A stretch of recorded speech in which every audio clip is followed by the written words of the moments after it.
അഷ്റഫുൽ മുർസലീൻ വഅലാ ആലിഹി വസഹ്ബിഹി അജ്മഈൻ അമ്മാ ബഅദ്. ചരിത്രത്തിന്റെ താളുകളിൽ തങ്കലിപുകളാൽ ഉല്ലേഖനം ചെയ്യപ്പെട്ട ഒരു ധീരസാക്ഷിയുടെ കഥയാണ് ഞങ്ങൾ നിങ്ങൾക്ക് മുമ്പിൽ പറയുന്നത്. ഞങ്ങളുടെ കഥയുടെ പേര് അതെ, അള്ളാഹുവിന് മുന്നിൽ ഇടരാത്ത പുലിക്കുട്ടി.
അതാ അതിനിടയിലൂടെ ആരോ നടന്നു വരുന്നുണ്ടല്ലോ.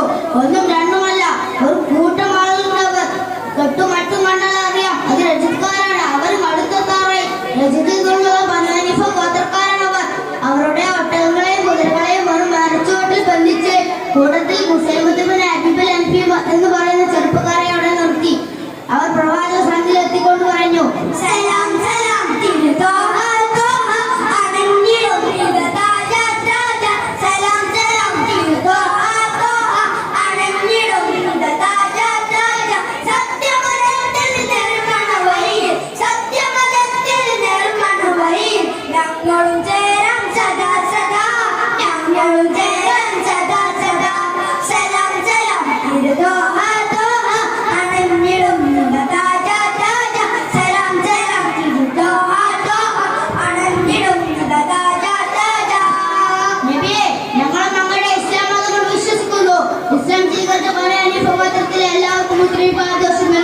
കൂട്ടത്തിൽ ഒട്ടകത്തെ നോക്കാൻ ഏൽപ്പിച്ച മുസ്ലിമീനെ മറന്നില്ല.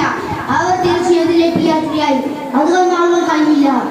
ആ വാർത്ത മദീനയിലും എത്തി. അതെ, മുസൈലിമ മുർത്തദായിരിക്കുന്നു. അത് മാത്രമല്ല, താൻ ബനൂ ഹനീഫയിലെ പ്രവാചകനാണെന്നും പറഞ്ഞു നൽകുകയും ചെയ്യുന്നു.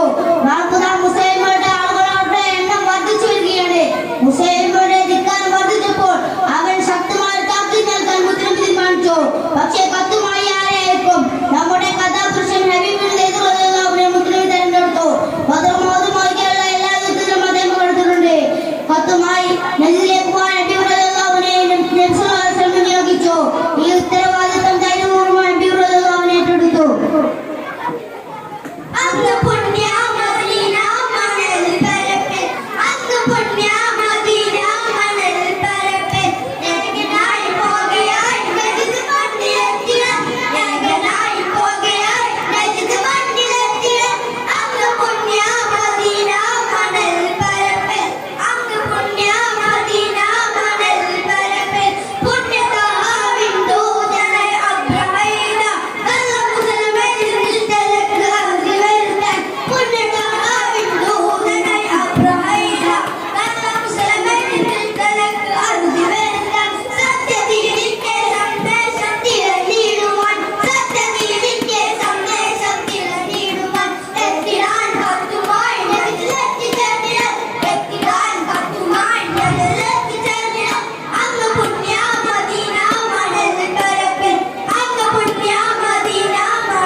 സമയം സന്ധ്യയോടടുക്കുമ്പോൾ അതാ